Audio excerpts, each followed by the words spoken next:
కానీ మైనారిటీ కానీ తట్టుకునే పరిస్థితి ఉండేది కాదు.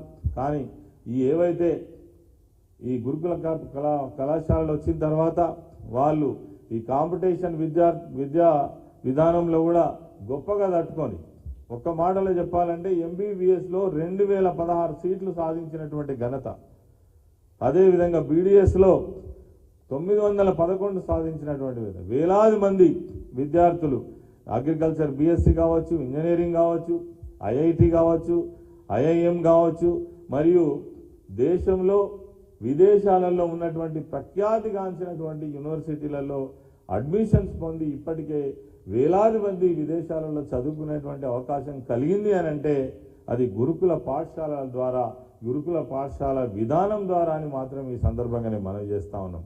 అదేవిధంగా ఈరోజు మరి ఇంత పెద్ద మొత్తంలో ఉద్యోగ అవకాశాలు కల్పించడం, విద్యార్థులకు ఉన్నతమైనటువంటి చదువును అందించేటువంటి ప్రయత్నం చేయడం, ఇవన్నీ ఒకవైపు జరిగితే మరి ఈ రాష్ట్రంలో ఉన్నటువంటి ప్రభుత్వం, ముఖ్యమంత్రి వచ్చిన తర్వాత దీన్ని ఖ్యాతిని స్థితిని పెంచి ఇంకొక 5 లక్షల మందికి ఉన్నత విద్యను అందించేటువంటి ప్రయత్నం జరగాల్సింది పోయి ఈ గురుకులాల మీదనే ఒక ఉక్కుపాదాన్ని మోపేటువంటి ప్రయత్నం జరుగుతుంది.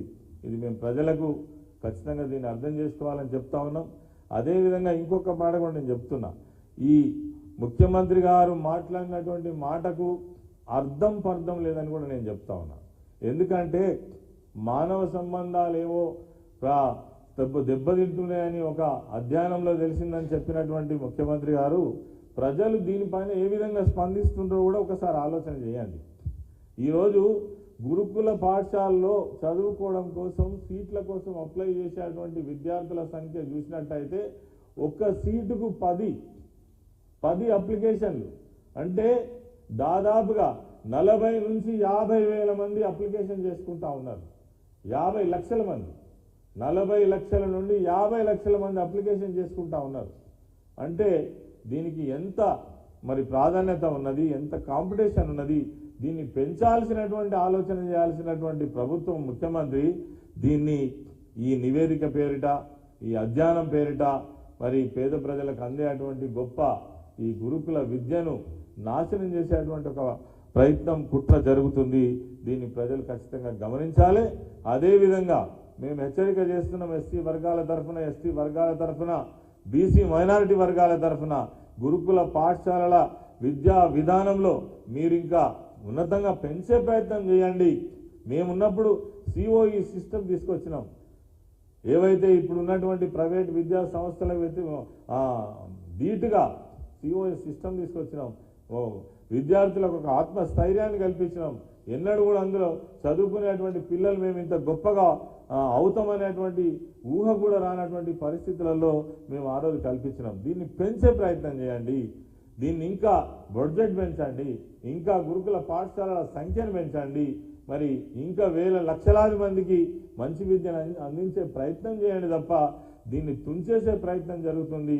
మేము హెచ్చరిస్తా ఉన్నాం ఈ అన్ని వర్గాల తరఫున. గురుకుల పాఠశాలల పైన ఏ రకమైనటువంటి మరి ప్రతికూల చర్యలు తీసుకున్నా తప్పక విద్యార్థి ఉద్యమం, మరి విద్యార్థుల తల్లిదండ్రుల ఉద్యమాన్ని తప్పకుండా నిర్వహిస్తాం. దీనికి ఏ రకమైనటువంటి మరి ఆటంకం కలిగినా ఊరుకునే సమస్య లేదని కూడా ఈ ప్రభుత్వాన్ని మేము హెచ్చరిక చేస్తా ఉన్నాం. అదేవిధంగా అసలు విద్యకిచ్చే ప్రాధాన్యత ఈ ప్రభుత్వం ఏంది? నిన్న మొన్నటి వరకు మేము పత్రికలలో చూస్తున్నాం, ఇంటర్మీడియట్ కాలేజెస్ ఈ నెల 1వ తారీఖున ప్రారంభమైనాయి. ఇప్పటి వరకు పుస్తకాలు ఇవ్వలేదు. ఎట్లా చదువుకుంటారు? మొన్నదాకా ఏదైతే మరి హై స్కూల్ స్థాయిలో చదివే పిల్లలకు స్కూల్ డ్రెస్సులు ఇవ్వలేదు.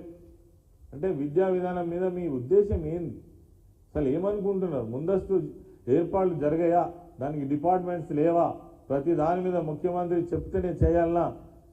ఇదివరకు జరుగుతున్న రొటీన్ పద్ధతి కొనసాగించరా?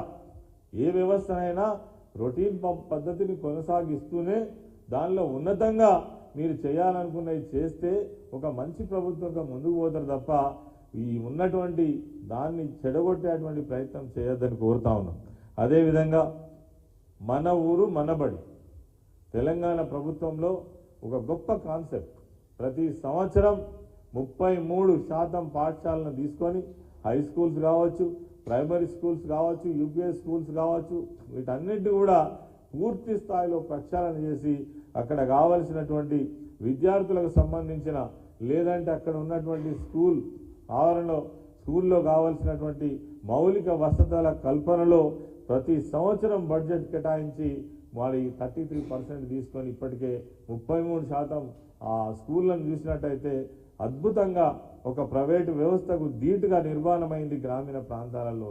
దాన్ని కొనసాగిస్తారా, కొనసాగించరా, దాన్ని ఏం చేయదలుచుకున్నారో ఈ ప్రభుత్వం సమాధానం చెప్పాలని నేను కోరుతా ఉన్నాను. అదేవిధంగా ఇప్పుడు ఇంటర్ విద్యార్థులకు ఇప్పటి వరకు బుక్స్ ఇవ్వలేదు.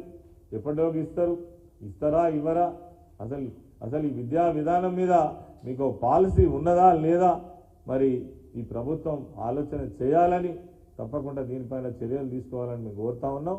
చివరగా ఏదైతే గురుకుల వ్యవస్థ పైన ఏ రకమైనటువంటి ప్రతికూల చర్యలు తీసుకున్నా ఖచ్చితమైనటువంటి మరి ఒక ప్రతిపక్ష పార్టీగా బీఆర్ఎస్ పార్టీగా కేసీఆర్ గారి నాయకత్వంలో ధీటైన ఉద్యమాన్ని నిర్మాణం చేస్తామని ఈ సందర్భంగా మనవి చేస్తాం.